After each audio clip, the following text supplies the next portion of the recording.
wakati wa kufa tu, na yeye na mimi nisimuone wakati anakufa. Kila mtu afya yake. Biblia inasema hivi, wakajitenga kati ya mama na mtoto, kila mmoja kaenda kaka mbali.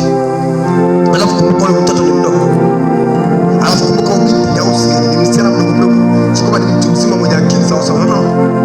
Huyu binti ni kama alibakwa, maana ni kama tu hakuna vitu vingi alielewa kimwili.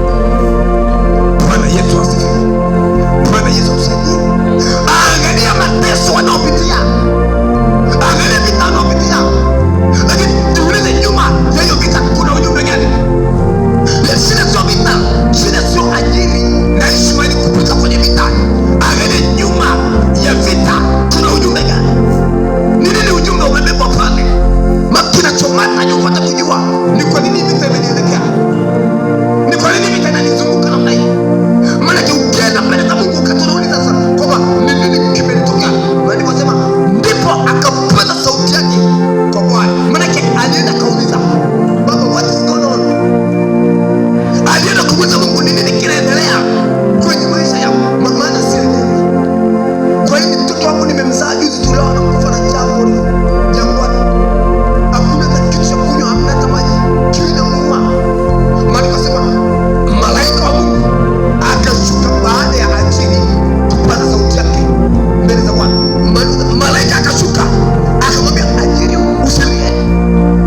Nafikiri Ajili alimjibu baba akiacha kulia kwa mauti. Mungu anamwambia nenda kamshike mtoto mkono. Akaenda Ajili akanyanyuka, akijikokota, hana hata nguvu, akaenda kamshika kijana wake mkono. Alafu kitendo cha kumshika mkono, mtoto anashangaa, anamwangalia mama na mama, umerudi? Yamkini ametengana siku mbili. Umerudi? Kasema nimerudi. Ni nini? Sema ni mama anakushika mkono. Na nani? Wewe tulia. Alipomshika mkono na sauti ya malaika ikaja tena mbinguni, ikamwambia Ajili, geuka nyuma, kuna kisima, chota maji mpe mtoto anywe.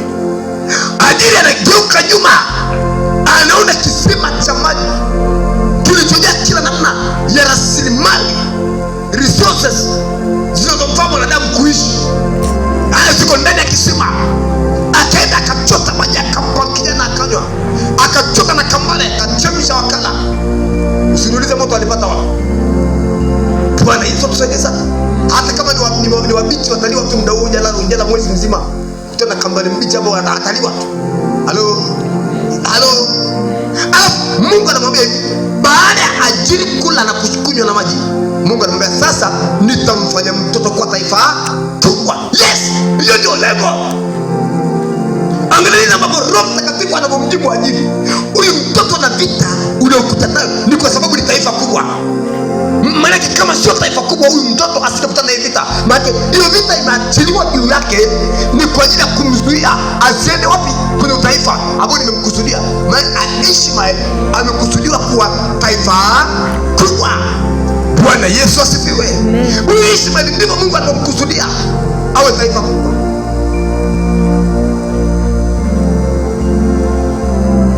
Haleluya. Amen. Haleluya.